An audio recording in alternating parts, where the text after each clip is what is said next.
Ladies and gentlemen, please welcome to the stage, Jonathan Collins! Yeah!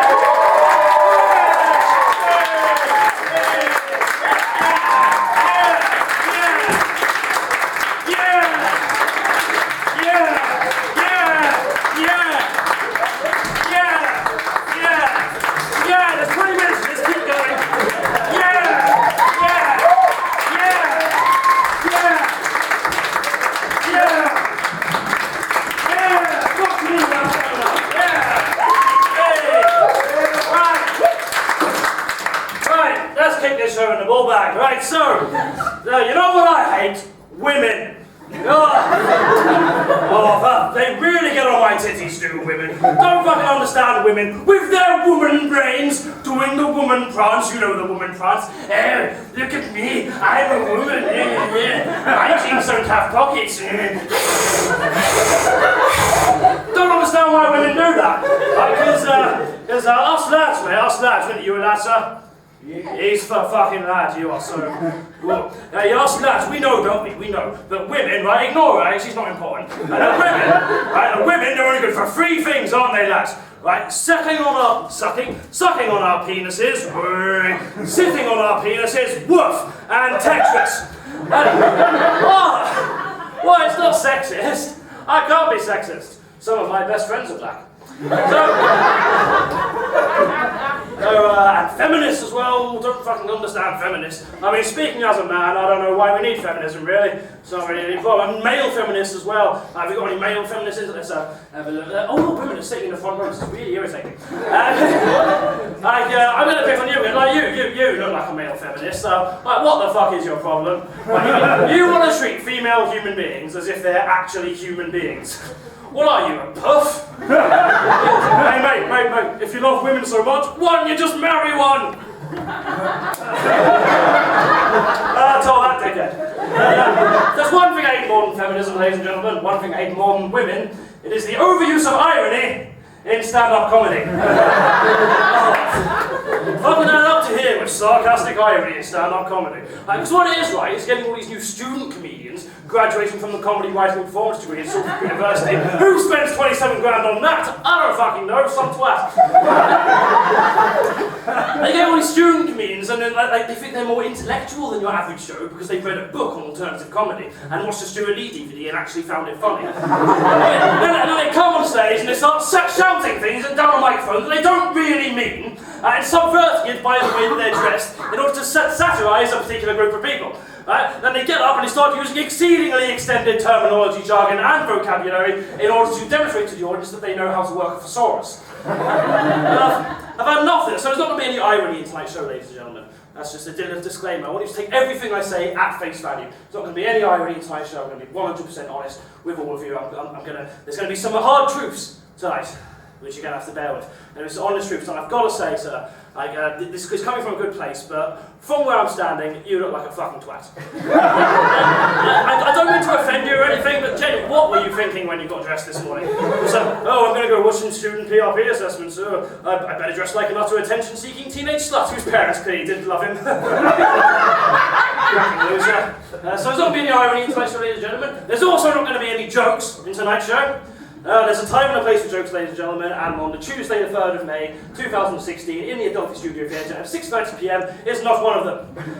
What have you possibly got to gain from me telling you jokes right now? Have you looked at the world lately? Right, you want a fucking joke? Why did the chicken cross the road? Because we bombed his house. So we bombed his house and then refused to let him in as a refugee. And it's going from our taxpayers' money. The government's doing it in the name of peace. And the funny thing is, it wasn't actually chicken, it was a human.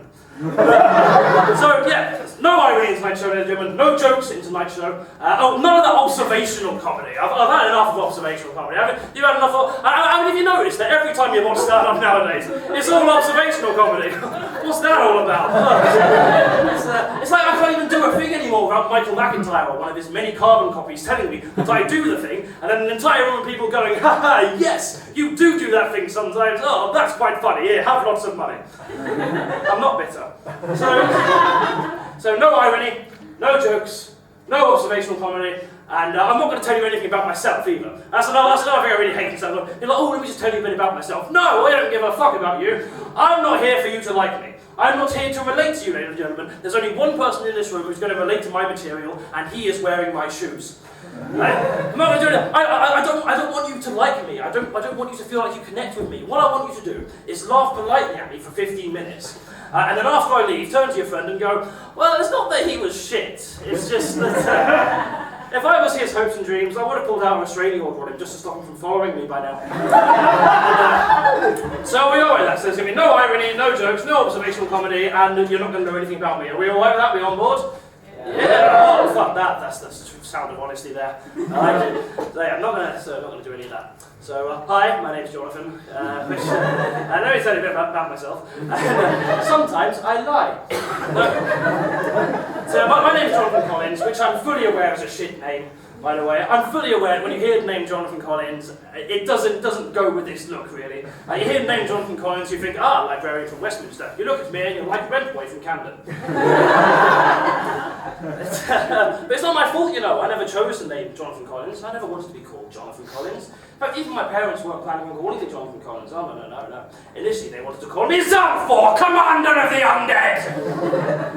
Collins. Because they were expecting a girl. But, obviously, when my dad found out I was going to be a boy, he wasn't having any of it. He was like, oh, no.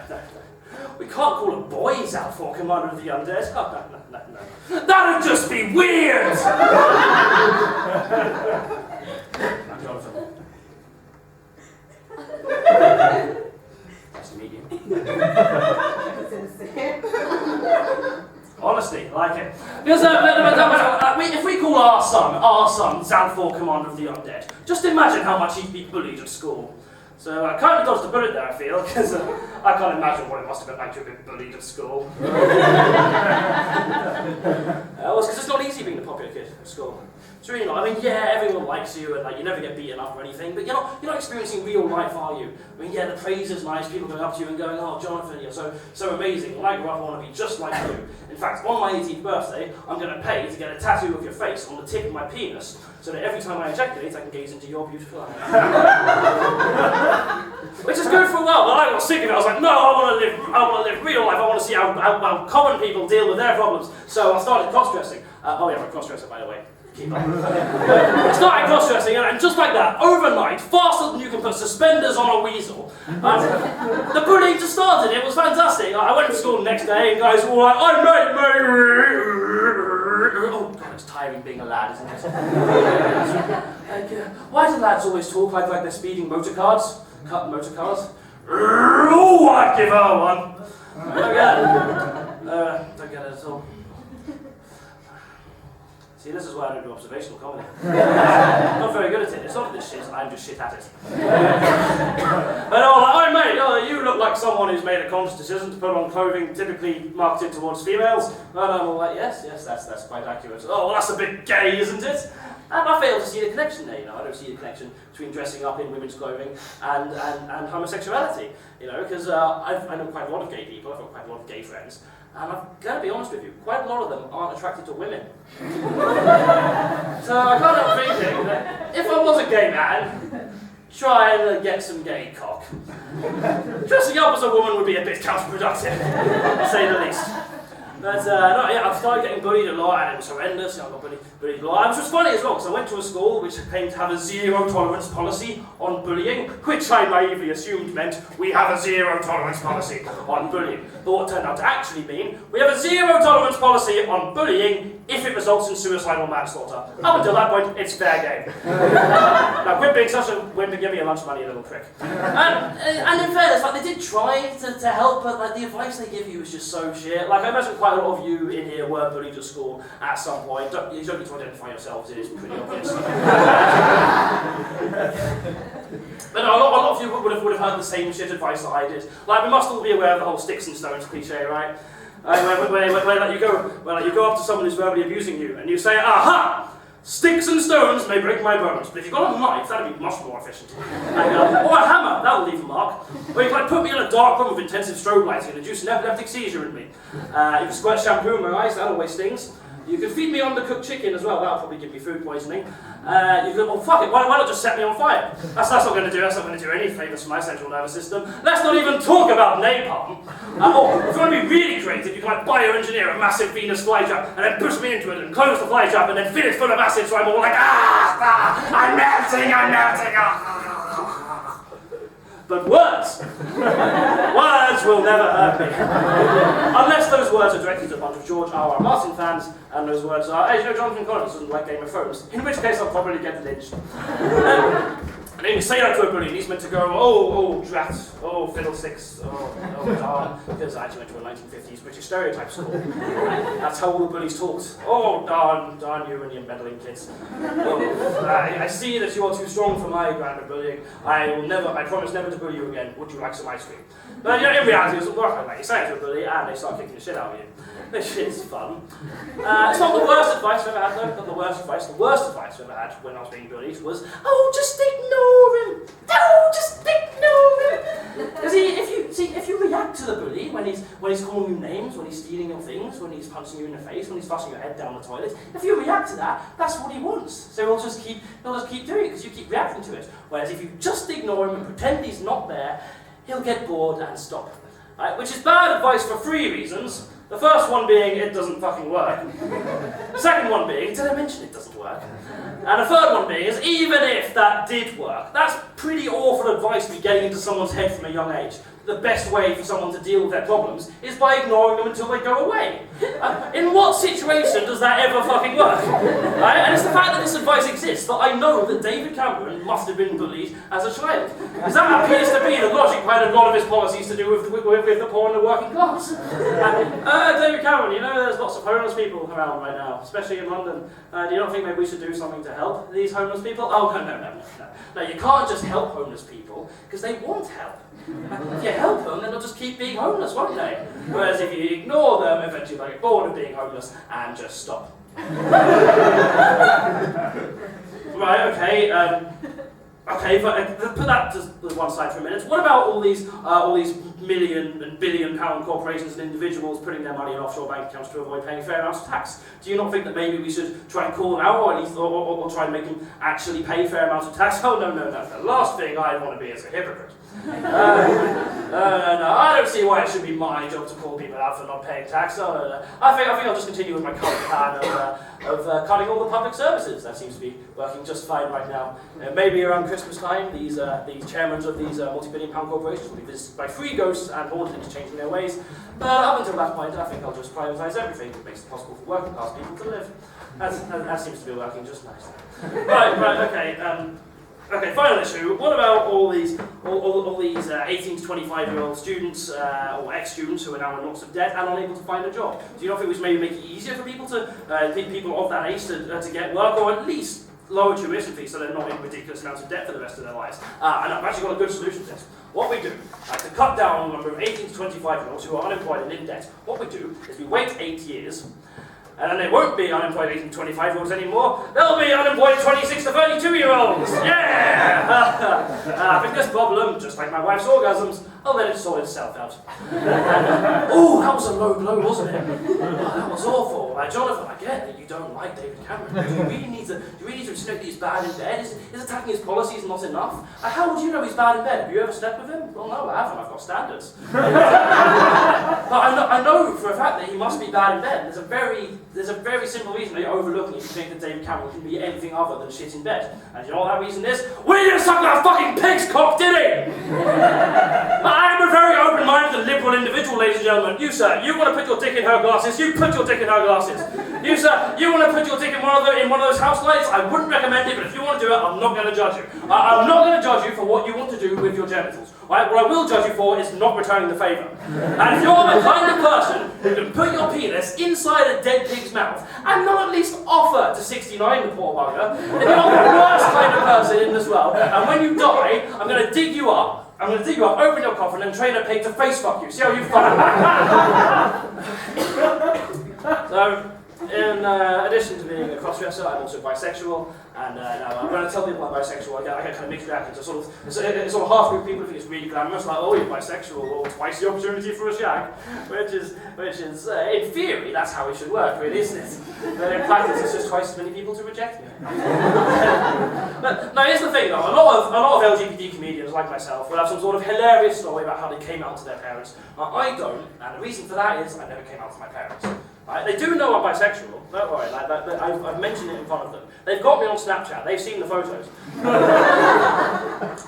But we never kind of had that one-on-one kind of, hey, guess what, Mum, I like cock kind of conversation. I don't know if this is just me being weird like usual, but I've always found the whole concept of coming out to your parents really fucking weird.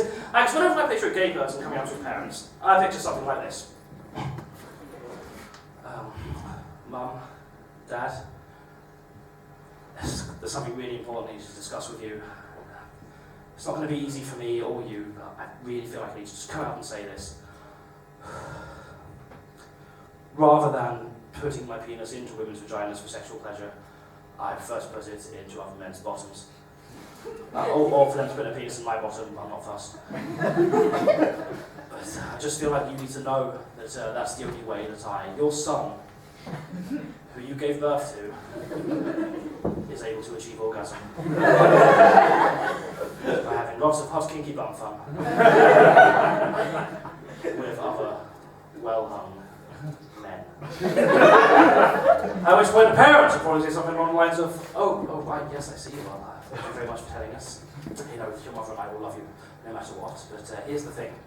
We are actually eating at the moment. And if I had kids, I wouldn't want to know all this shit to do with their sexuality. I mean, don't get me wrong, I make it clear to them that I wouldn't mind who or what they do with their penis and or vagina, just as long as everyone involved is consensual and it's not so loud that it's drowning out the Antiques Roadshow. Right? But it just seems weird to me that if you're anything other than straight, in 2016 as well, like you're expected to tell your parents essentially how it is you like to have sex. Does no one else find that the least bit weird? Like my friend Mary never had that. You don't know when you have a kinks or fetishes. My friend Mary never had that problem. She never had that embarrassing conversation with her parents. Mum, Dad, I've got something really important to tell you. I'm massively into water sports. And I'm not talking about Tom Daly diving. I'm talking about Tom Daly getting his penis out and urinating in my mouth. If I had a son, and he told me he was gay, I genuinely don't think I'd know what to do with that information. I'd just be kind of like, what? You're gay? Okay, well, why are you telling me? I mean, I'm not going to fuck you. What do you want me to do about it? And then, on the other side of, you got half people who think bisexuals are being really glamorous and all that. Then you get the other half of people, which is both straight and gays, by the way. It's not exclusively straight people that abuse bisexual people. You get a group of people who like men and women. That's a bit greedy, isn't it? Pick a side, mate. You can't be bisexual. That's really greedy. And I refute that. No, I'm not greedy. I'm open-minded, is what I am. I'm open-minded. Someone once told me I was too open-minded, and I said possibly. That's the first joke of tonight. Thank you. And I thought about it, and I was like, okay, me being bisexual definitely doesn't make me greedy. greedy, right? But me being polyamorous, for those of you who aren't aware, being polyamorous basically means me and my partner have this arrangement where we can both see other people, both sexually and romantically, and it won't have a problem with our current relationship, right? And yeah, you could call me a slut for sleeping around. And you'd probably be right, to be honest. I will fuck pretty much anything that has a pulse. And so it still makes me better than David Cameron. No, that was that bit, I like that one. I'm going to say that I'm a slut, by the way. I don't think that should be used as an insult. I'm fed up with, and it's usually men as well, like, who call women sluts if they're sexually active, right? And if you're the kind of man who will shame a woman for having sex, it tells me two things about your personality. One, that you're probably a misogynist, and two, you definitely can't get laid. But it baffles me as well, you know, because I know men who will call women sluts if the said woman refuses to sleep with him. Like, how does that work logically? I'm married, fancy a shag. Oh no, you're alright, Tom. Oh, you must be a slut! No. That's not how any of this works. And it makes you question, do they apply this logic to other aspects of their life? You know, just going up to someone in the street going, excuse me, mate, if you've got the time. No, I don't, I'm afraid. Sorry. Oh, you must be a clock! No, it's going to the swimming pool going, excuse me, mate, you don't have to sell any heroin here, do you? No, we don't. This is a swimming pool. Oh, you must be a drug dealer! Jonathan, do you have an ending to this routine? No, I don't, I'm afraid. Sorry. Oh, you must be a fantastic comedian. Thank you. No, yeah, I get that people might, like being polyamorous, I get, I think, yeah, I might be greedy, I understand that. I'm greedy for the close personal bond with other humans that we call love, you know. But you know what else is greedy? People with so much money that they're basically set for life, yet still insist on putting something in offshore bank accounts to avoid paying a fair amount of tax in the UK, and instead relying on the most impoverished and poor to pick up the slack. You know what's greedy? People who live in a massive palace, entirely at the expense of the taxpayer, and provide virtually no use for society other than appearing on TV for 5 minutes every Christmas and meeting celebrities and writing letters. Kind of people who get all this privilege simply for being born into a family whose bloodline once historically ruled the country before we introduced democracy, and decided, you know what, it's actually better if we let people choose who rules them. You know who's greedy? The people who are responsible for your money. Like gambling it away on really complex deals and then ending up losing it all, so that all the families in their custom end up hundreds and hundreds of pounds less well off than they were before. And then these people still have the audacity to claim bonuses on top of that, on top of their £1 million plus salary. Right? That's fucking greedy, which is more than the average worker will make in their lifetime. They'll make in a year. So I'm not saying that I'm not greedy for being bisexual and polyamorous, but in the grand scheme of things, I'm a child who spends all his pocket money on sweets. Right? And what these people are is the kind of people who go up to that child, beat him up, steal his sweets and all his change, strip him, take a picture of him, blackmail him by threatening to show that picture to all of his classmates and humiliate him unless they keep giving him his pocket money, and then just for good measure, raping him and leaving him bleeding and crying and all alone on the streets, and then offering him giving him an on-the-spot fine for indecent exposure. So I'm not saying I'm not greedy, but if you're going to start calling out people on being greedy, just start with the actual fucking criminals. Thank you, you've been lovely. I've been Jonathan Collins.